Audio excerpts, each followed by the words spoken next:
Buenas a todos, mi nombre es Marcos Salgado Reyes, soy estudiante de radiología y esta vez vengo a abordar el trabajo de imagenología especial, hablándoles sobre los medios de contraste y su clasificación.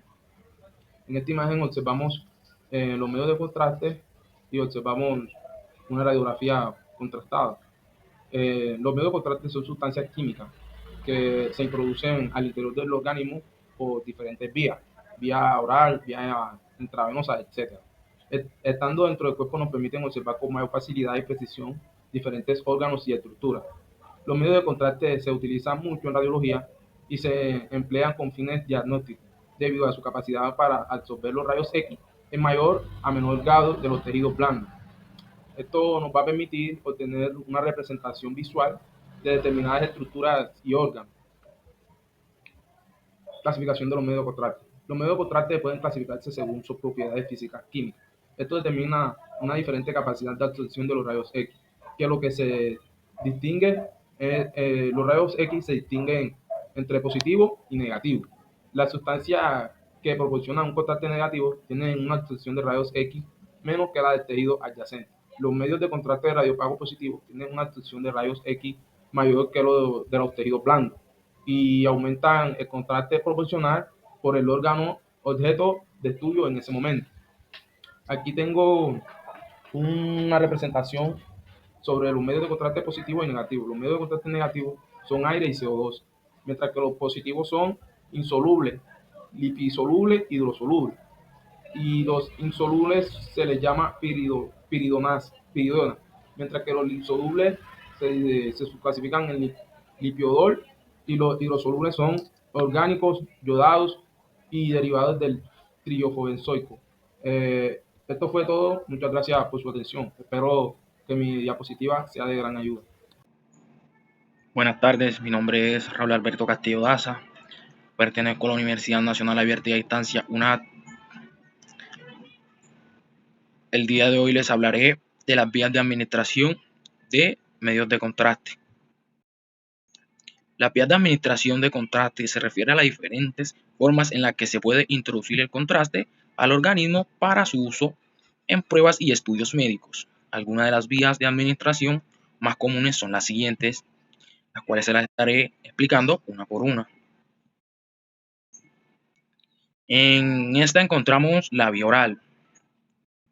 En esta vía de contraste se ingiere por vía oral en forma de líquido o cápsula. Es utilizada principalmente en estudios de imágenes como radiografía de tracto gastrointestinal para evaluar el funcionamiento del sistema digestivo. Como podemos observar en la imagen, se ingiere vía oral. Se disuelve en agua, un poco de agua, y se ingiere. Vía intravenosa. La vía intravenosa, en esta vía el contraste se administra a través de una vena mediante una inyección. Es una vía comúnmente utilizada en pruebas de imágenes como la tomografía computarizada, la angiografía y la resonancia magnética, para mejorar la visualización de estructuras vasculares y tejidos. Podemos ver un ejemplo en la imagen. A continuación, encontramos la vía intratecal. En la vía intratecal, el contraste se administra en el espacio subcaronoide de la columna vertebral o en las cavidades del cerebro. Es utilizada en la miolografía y en la tomografía computarizada de columna para evaluar la patología del sistema nervioso central. Acá podemos encontrar la vía intradérmica. Esta vía, el contraste se administra mediante una inyección en la capa superficial de la piel y es utilizada en pruebas de alergia como el test de la tuberculina. Podemos ver en la imagen un ejemplo. Muchas gracias. Buenas tardes. Hoy hablaré del consentimiento informado para la administración de medios de contraste.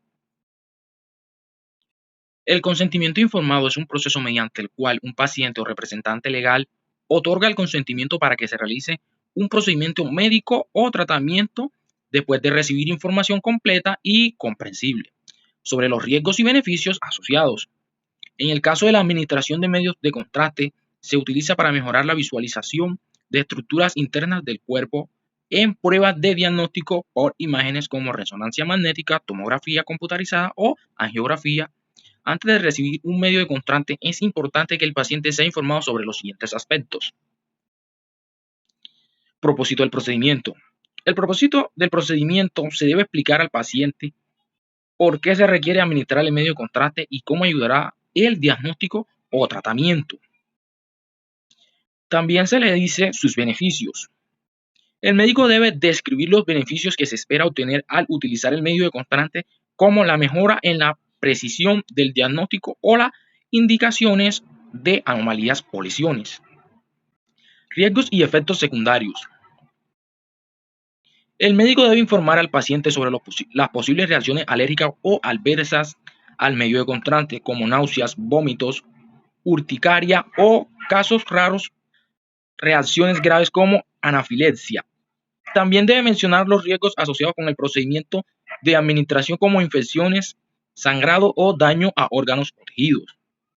Consentimiento voluntario. El paciente debe tener la libertad de aceptar o rechazar el uso de medios de contraste después de recibir la información necesaria. Se debe garantizar que el paciente tenga la capacidad de comprender la información proporcionada y tomar una decisión. Muchas gracias. Cordial saludo, mi nombre es Leiner Alfredo Suárez Maestre. A continuación les voy a explicar medios de contraste, el tema que me tocó fue contraindicaciones de los medios de contraste. Contraindicaciones, en este caso de que el paciente necesite medios de contraste. Una de las contraindicaciones al usar medios de contraste, supongamos el varitado, que es sulfato de bario, se debe tener en cuenta que el paciente tenga fisuras intestinales, perforaciones o fístulas, porque esto puede ocasionar daños más graves en el paciente. Y en pacientes con una tasa glomerular menor a 30 mililitros por minuto no se debería suministrar contraste, pero obviamente ya esto entre el nefrólogo y el médico radiólogo son los dos los que determinan si se le decide hacer una nefroprotección. Se va a seguir para poder suministrarle los medios de contraste. Seguimos. Una más de las contraindicaciones que debo tener en cuenta es si el paciente se encuentra en estado de embarazo, los antecedentes o reacciones adversas previas, las cardiopatías, enfermedades del corazón, deshidratación, discrasias sanguíneas, enfermedades renales. El uso de medicamentos podría potenciar los efectos de los medios de contrastes al aumentar el daño renal, o múltiples dosis de medios de contrastes intervalos cortos menor a 24 horas.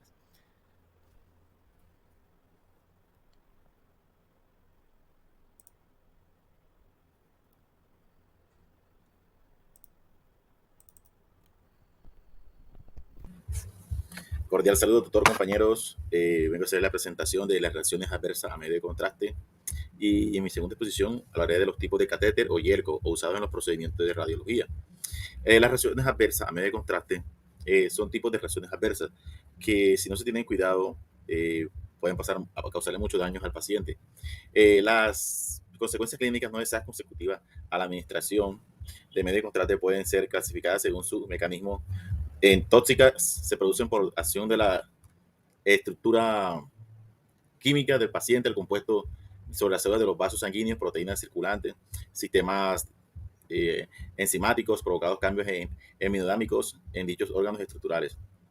Las reacciones adversas, como podemos ver aquí, 5% de los pacientes desarrollan una reacción de hipersensibilidad ácido peniciloico. RAS, reacción más común, el 50% no tiene RAS. Recurrente a la ampicilina, provoca RAS en los pacientes con mononucleósidos. Las reacciones alérgicas que puede ser la tumefación localizada, la fenobarbital, la causa de dermatitis, y la exfoliativa, que es letal, y la exantema cutánea. En esta imagen podemos ver pacientes que sufrieron bastantes, daños en su piel, por las reacciones químicas adversas, por lo que se viene hablando y tratando. Los tipos de reacciones adversas son las diversas consecuencias clínicas no deseadas consecutivas a la administración de las reacciones adversas a los medios de contraste. Pueden ser clasificadas según su mecanismo en tóxicas, se producen por acción de la estructura química del compuesto sobre células en vasos sanguíneos. Estas son una de las reacciones adversas más delicadas, donde está la trombosis de la vénula, la necrosis cutánea, el síndrome de dedo violento y alopecia. En este caso, alopecia con el tiempo, su nombre es una palabra muy, por así decirla, escandalosa, ¿no? La persona tiende a caerse el cabello y tienden cuando la necrosis cutánea y la trombosis venosa, la piel se cambia de contorno de, digamos, como si tuviera una piel maltratada por hematomas o golpes, pero es la misma reacción química que pasa en el cuerpo de la persona, que son muy tóxicas y producen daños graves en que son enfermedades persistentes.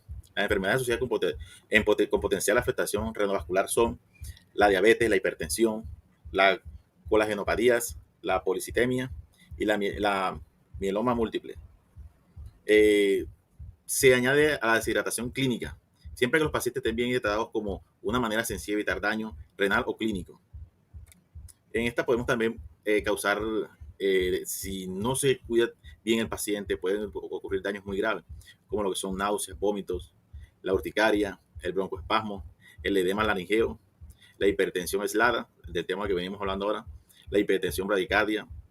Aquí vemos, digamos, que hay una observación y medidas de soporte para evitar el broncoaspiración y el antihemático si es necesario. Aquí hay unas observaciones que les pueden tratar los médicos, los especialistas. En el caso de la urticaria, la observación es antagonista H1 o adrenalina al 0,1 de 0 a 3 milímetros por kilogramo de la persona. ¿Ok? Entonces aquí vemos las siguientes reacciones y los cuidados que se deben tener para este paciente. Hay pacientes que sufren otras enfermedades asociadas, tales como la diabetes, enfermedades cardíacas, como las que veníamos hablando.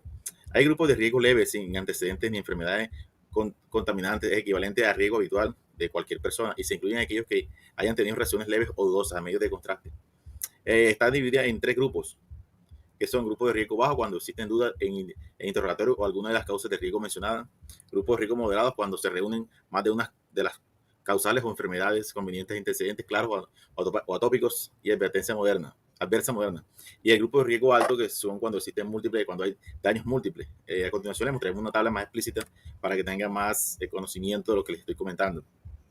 Que las personas adecuadas para realizar la inyección endovenosa del contraste radiológico serían los más entrenadas para ello. Pero advierten que es imprescindible la presencia del médico. El médico radiólogo, quien evalúa cada caso para decidir la correcta indicación, el tipo y la dosis de sustancia a utilizar es. Aquí están los riesgos, grupo de riesgo leve, bajo, moderado, alto, que les venía comentando. La hiposmotal, la premedicación, la consulta al ergólogo, la interacción y otros métodos. Según esta tabla, pues los riesgos leve y bajo no tienen tanta premedicación. Sí tienen una consulta al alergólogo baja con interrogación de nula. Ya el tema de moderado y alto sí necesitan consulta al médico, en su caso recurrir de urgencia o a su médico más cercano.